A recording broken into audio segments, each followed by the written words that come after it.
आम सा लड़का उसे ड्यूटी सिखा रहा है। तो भवानी गुस्से में चिल्लाई, ओए फौजी, ज्यादा डायलॉग बाजी मत कर। ये कोई फिल्म नहीं चल रही है, ये मेरा इलाका है, यहां मेरी मर्जी चलती है। तेरी बहन ने बदतमीजी की, मेरी सरकारी वर्दी पर कोल्ड ड्रिंक गिराई। मैंने सिर्फ एक थप्पड़ मारा है, अगर मेरा दिमाग घूमा तो दोनों भाई बहन को अंदर डाल दूंगी और ऐसी धुलाई करूंगी कि सारी फौजीगिरी भूल जाएगा। विक्रम एक कदम आगे बढ़ा। उसकी आंखों में रत्ती भर भी डर नहीं था। सरकारी वर्दी, ये वर्दी जनता की रक्षा के लिए है मैडम, जनता को डराने के लिए नहीं। मेरी बहन ने गलती से आपसे टकरा गई होगी, उसके लिए आप उसे थप्पड़ कैसे मार सकती हैं? कानून आपको ये हक नहीं देता। आपको मेरी बहन से माफी मांगनी होगी। विक्रम ने सीधे भवानी की आंखों में देखकर कहा। माफी? मैं? इंस्पेक्टर भवानी एक सड़क छाप लड़की से माफी मांगेगी? भवानी गुस्से से पागल हो गई। उसने अपने हवलदारों को इशारा किया। ओए, पकड़ो इस फौजी को, इसका बहुत खून खौल रहा है ना। आज इसे हवालात की हवा खिलाते हैं। दोनों को गाड़ी में डालो, इन पर पुलिस पर हमला करने का केस ठोकूंगी। दो मोटे मोटे हवलदार विक्रम की तरफ आगे बढ़े। एक ने विक्रम का कॉलर पकड़ने की कोशिश की। विक्रम ने बस अपना एक हाथ उठाया और उस हवलदार का हाथ इतनी जोर से मरोड़ा कि हवलदार दर्द से चीख पड़ा। विक्रम ने उसे हल्का सा धक्का दिया और वो सीधा जीप से जा टकराया। मैंने कहा ना, मैं वर्दी का सम्मान करता हूं, इसलिए हाथ नहीं उठा रहा। लेकिन अगर किसी ने मेरी बहन को छूने की भी कोशिश की तो मैं ये भूल जाऊंगा कि सामने पुलिस है या गुंडा। विक्रम की दहाड़ पूरे बाजार में गूंज उठी। अब भवानी का पारा 7वें आसमान पर पहुंच गया। पूरे बाजार के सामने उसकी बेइज्जती हो रही थी। उसने अपना डंडा कसकर पकड़ा और खुद विक्रम की तरफ दौड़ पड़ी। वो सीधे विक्रम के सिर पर डंडा मारने वाली थी। तभी उसकी बहन प्रिया चीख पड़ी। भैया, भीड़ में खड़ी अदिति डीएम को लगा कि अब पानी सिर से ऊपर जा रहा है। उसने अपना फोन जेब में रखा और आगे बढ़ने के लिए अपना पहला कदम उठाया। वो अब और बर्दाश्त नहीं करने वाली थी। लेकिन इससे पहले कि भवानी का डंडा विक्रम को लगता या अदिति बीच में आती, अचानक एक हाथ बीच में आया और उसने हवा में ही भवानी के डंडे को मजबूती से पकड़ लिया। भवानी ने झटके से डंडा खींचने की कोशिश की, लेकिन सामने वाले की पकड़ बहुत मजबूत थी। भवानी ने गुस्से से मुड़कर देखा कि आखिर किसकी इतनी जुर्रत हुई जो इंस्पेक्टर भवानी का डंडा रोक ले। सामने एक लंबा, स्मार्ट और चश्मे वाला लड़का खड़ा था। उसने काले रंग का कोट ब्लेजर पहना हुआ था और उसके हाथ में कुछ फाइलें थीं। चेहरे पर एक शांत लेकिन बहुत ही कॉन्फिडेंट मुस्कान थी। ये था वकील राहुल। राहुल ने भवानी के डंडे को छोड़ते हुए बहुत ही आराम से कहा, गुड आफ्टरनून इंस्पेक्टर। साहिबा पुलिस मैनुअल के सेक्शन 46 के तहत आप दिन दहाड़े बिना किसी महिला कांस्टेबल के और बिना किसी अरेस्ट वारंट के इस लड़की को न तो गिरफ्तार कर सकती हैं और न ही हाथ लगा सकती हैं। और अगर आपने इस फौजी भाई पर डंडा चलाया तो मैं आप पर अटेम्प्ट टू मर्डर यानी हत्या की कोशिश का केस ठोक दूंगा। भवानी राहुल को देखकर और भड़क गई। तू कौन है बे? बीच में क्यों आ रहा है?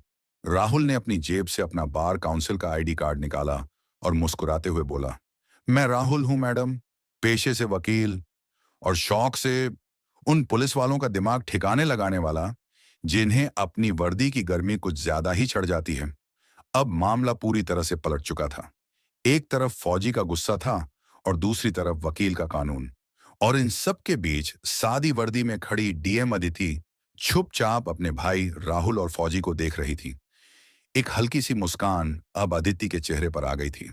बाजार के बीचों बीच मानो समय रुक सा गया था। एक तरफ गुस्से से लाल इंस्पेक्टर भवानी खड़ी थी, जिसके हाथ में पकड़ा हुआ डंडा अब राहुल वकील के हाथ में था। राहुल के चेहरे पर कोई डर नहीं था, बल्कि एक बहुत ही शांत और चुभने वाली मुस्कान थी। उसने भवानी की आंखों में देखते हुए डंडे को हल्का सा झटका देकर छोड़ दिया। भवानी 2 कदम पीछे खिसक गई। उसका सीना गुस्से से ऊपर नीचे हो रहा था। फिर भवानी जोर से चिल्लाई, तू मुझे कानून सिखाएगा 2 कौड़ी के वकील? तेरे जैसे रोज कोर्ट के बाहर 50-50 रुपए में एफिडेविट, हलफनामा टाइप करते हैं। तू मुझे बताएगा कि पुलिस का काम क्या होता है? राहुल ने अपनी कोट की जेब में हाथ डाला और बहुत ही आराम से बोला, मैडम जी, मैं क्या करता हूं वो छोड़िए, आप क्या कर रही हैं वो देखिए। पहली बात, आपने इस मासूम लड़की को बिना किसी वजह के सरेआम थप्पड़ मारा। दूसरी बात, जब इसका भाई जो खुद एक फौजी है आपसे बात करने आया तो आपने उस पर डंडा उठाया। और तीसरी बात, राहुल ने भीड़ की तरफ हाथ घुमाते हुए कहा, यहां खड़े इन गरीब सब्जी वालों से आप हफ्ता वसूल रही हैं। ये सब गैर कानूनी है। अगर मैंने अभी आपके खिलाफ कंप्लेंट कर दी तो आपकी ये वर्दी उतरने में 24 घंटे भी नहीं लगेंगे। वर्दी उतारेगा तू मेरी? भवानी जोर जोर से हंसने लगी। उसकी हंसी में इतना घमंड था कि वहां खड़े लोगों को भी उससे नफरत होने लगी। भवानी ने अपने दोनों हाथ कमर पर रखे और राहुल के करीब आकर बोली, अबे ओए वकील, कान खोलकर सुन ले। ये कोई कोर्ट कचहरी नहीं है जहां तेरी ये किताबी बातें चलेंगी। ये सुभाष मार्केट है और यहां का कानून मेरी इस डंडी से चलता है। उसने अपना डंडा राहुल की छाती पर लगाया। तू बात करता है कंप्लेंट की? जा कर दे कंप्लेंट। किसको करेगा? एएसपी को, डीआईजी को, या सीधे जाकर डीएम डीएम के पैरों में गिरेगा? अरे वो डीएम सीएम सब एएससी एसी कमरों में बैठकर सिर्फ फाइलें साइन करते हैं। सड़क पर राज हम पुलिस वालों का चलता है। यहां कोई डीएम मुझे रोकने नहीं आने वाला, भवानी ने गुर्राते हुए कहा। भीड़ में खड़ी अदिति डीएम ने जब ये बात सुनी तो उसकी मुट्ठी और कस गई। उसे यकीन नहीं हो रहा था कि एक पुलिस अफसर खुलेआम इतनी बड़ी बड़ी बातें कर रही हैं और आम जनता को कीड़े मकोड़े समझ रही हैं। अदिति के चेहरे पर एक सख्त भाव आ गया। वो समझ गई कि अब पानी सिर से ऊपर जा चुका है। इधर फौजी विक्रम का खून फिर उबलने लगा। उसने राहुल के कंधे पर हाथ रखा और बोला, वकील साहब, आप पीछे हट जाइए। ये औरत बातों से नहीं समझेगी। इसने मेरी बहन पर हाथ उठाया है। मैं इसे कोर्ट तक जाने ही नहीं दूंगा। आज यही फैसला होगा। विक्रम आगे बढ़ने ही वाला था कि राहुल ने उसका हाथ पकड़ लिया। नहीं विक्रम भाई, राहुल ने प्यार से फौजी को समझाते हुए कहा, आप देश के रक्षक हैं। अगर आप इस गुंडी पुलिस वाली पर हाथ उठाएंगे तो आप में और इसमें क्या फर्क रह जाएगा?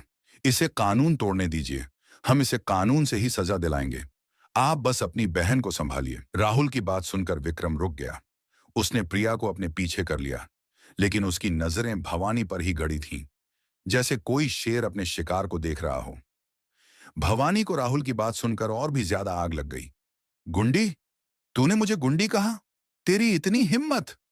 भवानी ने अपने हवलदारों की तरफ देखकर जोर से आवाज लगाई, अरे खड़े क्या हो तमाशा देखने के लिए? डालो इन तीनों को जीप में। इस फौजी की सारी हेकड़ी मैं थाने में निकालती हूं और इस वकील के तो हाथ पैर तोड़कर ऐसा केस बनाऊंगी कि जिंदगी भर कोर्ट की सीढ़ियां नहीं चढ़ पाएगा। पकड़ो इन्हें। हवलदार आगे बढ़े। विक्रम ने भी अपने हाथ की स्लीव्स, बाहें ऊपर कर ली। वो अब किसी भी हाल में अपनी बहन और राहुल को हाथ नहीं लगाने देने वाला था। माहौल एकदम गर्म आ गया था। ऐसा लग रहा था कि बस अब बाजार में खून खराबा होने ही वाला है। तभी भवानी खुद राहुल की तरफ झपटी। उसका ईगो इतना हर्ट हो चुका था कि वो अपने हाथों से राहुल को मारना चाहती थी। उसने अपना डंडा हवा में उठाया और राहुल के सिर पर पूरी ताकत से मारने के लिए हाथ नीचे किया।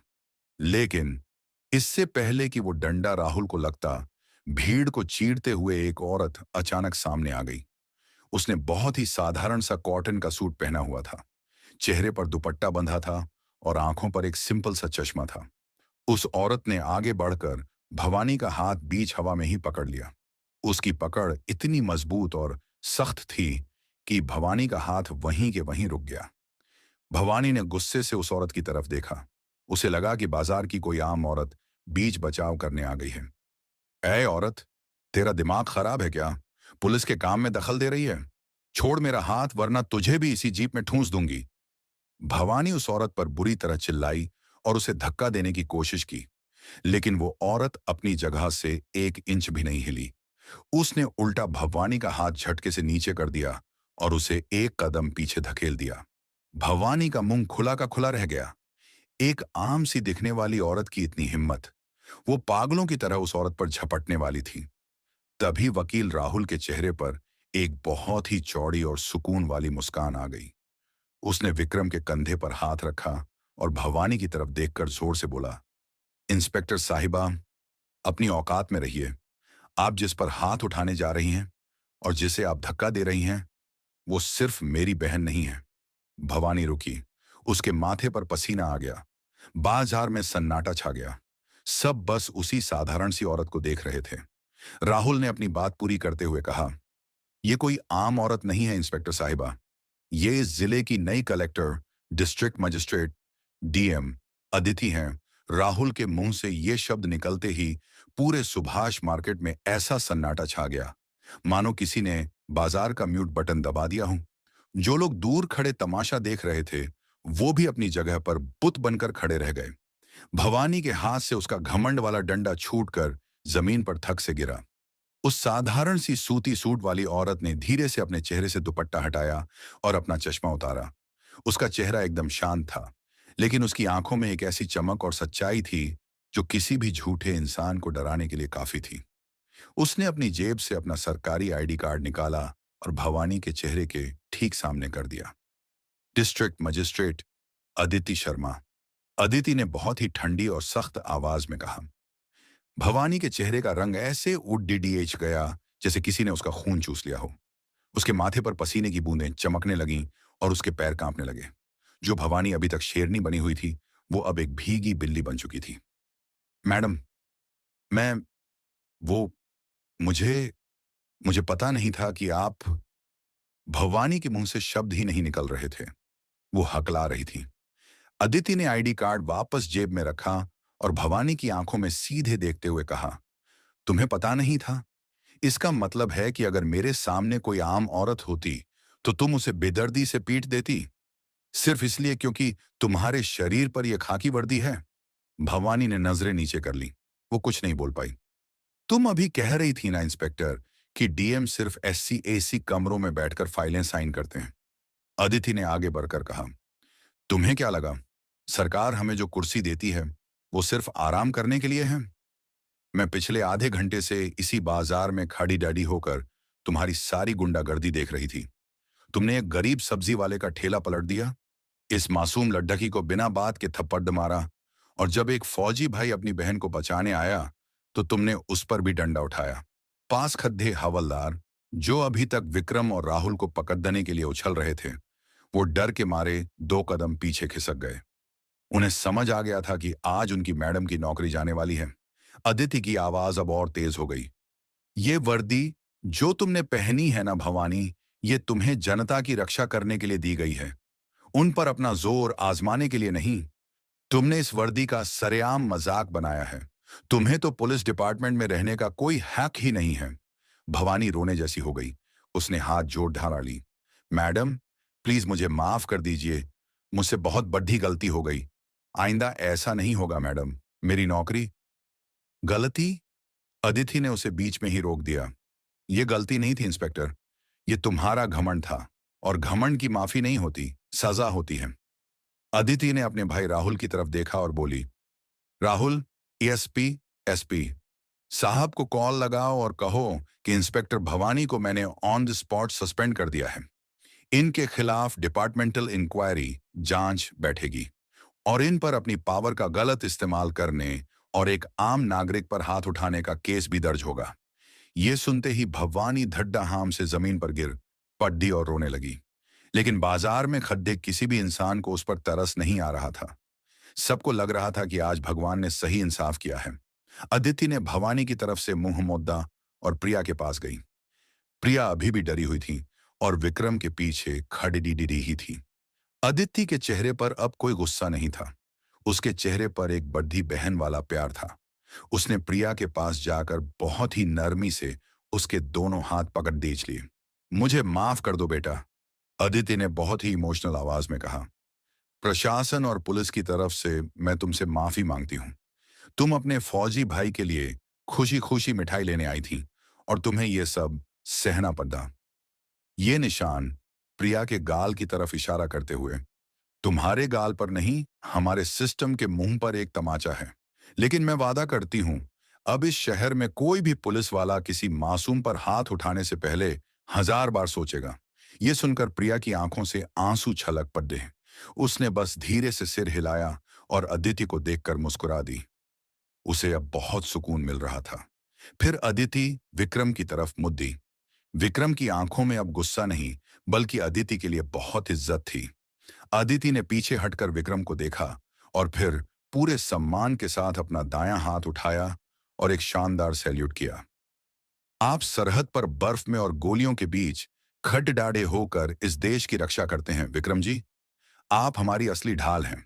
अदिति ने कहा, यह हमारी जिम्मेदारी है कि जब आप वहां हमारे लिए लड़डीएच रहे हों तो आपके पीछे आपका परिवार यहां अपने ही शहर में सुरक्षित रहे। आज जो हुआ उसके लिए मुझे बहुत अफसोस है। आप अपनी बहन को लेकर शान से अपने घर जाइए। आज के बाद कोई भवानी आपको परेशान नहीं करेगी। विक्रम का सीना गर्व से चौड़ा हो गया। उसने भी पूरे फौजी अंदाज में अदिति को सैल्यूट वापस किया। जय हिंद मैडम, आज आपने साबित कर दिया कि जब एक सही अफसर कुर्सी पर बैठता है तो आम जनता को किसी से डरने की जरूरत नहीं पड़ जाती। राहुल ने विक्रम से हाथ मिलाया और बोला, भाई छुट्टियां एंजॉय करो और बहन के हाथ का बढ़िया खाना खाओ। कोई लीगल जरूरत पड़ जाए तो तुम्हारा ये वकील भाई हमेशा हाजिर है। विक्रम ने मुस्कुराकर राहुल को गले लगा लिया। उसने जमीन से अपनी बहन की मिठाइयां और अपना आर्मी वाला बैग उठाया। उसने प्रिया का हाथ पकड़ा और बाजार से बाहर की तरफ चल दिया। आदित्य और राहुल ने उन्हें जाते हुए देखा। दोनों भाई बहन डीएम और वकील के चेहरे पर एक संतुष्टि वाली मुस्कान थी। जैसे ही विक्रम और प्रिया वहां से गए, पूरे बाजार में अचानक से जोर जोर से तालियां बजने लगीं। सब्जी वाले, रिक्शे वाले, दुकानदार और वहां खड्डी औरतें सब खुशी से ताली बजा रहे थे। आज उन्होंने अपनी आंखों के सामने सच की जीत और एक असली अफसर की ताकत देखी थी। जमीन पर बैठी भवानी अपना मुंह छुपाकर रो रही थी और अदिति अपने भाई राहुल के साथ अपनी गाड़ी की तरफ बरा गई। शहर को उसका नया रक्षक मिल चुका था, जो खाकी में नहीं बल्कि सादी वर्दी में था। तो दोस्तों, यह कहानी केवल मनोरंजन और शिक्षा के उद्देश्य से बनाई गई है। इसमें दिखाए गए सभी पात्र, घटनाएं और संवाद काल्पनिक हैं। किसी भी वास्तविक व्यक्ति, संस्था या घटना से इनका कोई संबंध नहीं है। कृपया इसे केवल कहानी के रूप में देखें और इसका आनंद लें। हम किसी की भावनाओं को ठेस पहुंचाना नहीं चाहते। अगर आपको यह कहानी पसंद आई हो तो इसे लाइक करें और ज्यादा से ज्यादा लोगों तक शेयर करें। कमेंट करके बताएं कि आपको कौन सा कदम सबसे अच्छा लगा और हमारे चैनल को सब्सक्राइब करना ना भूलें, क्योंकि हम आपके लिए ऐसे ही प्रेरणादायक कहानियां लाते रहेंगे। धन्यवाद।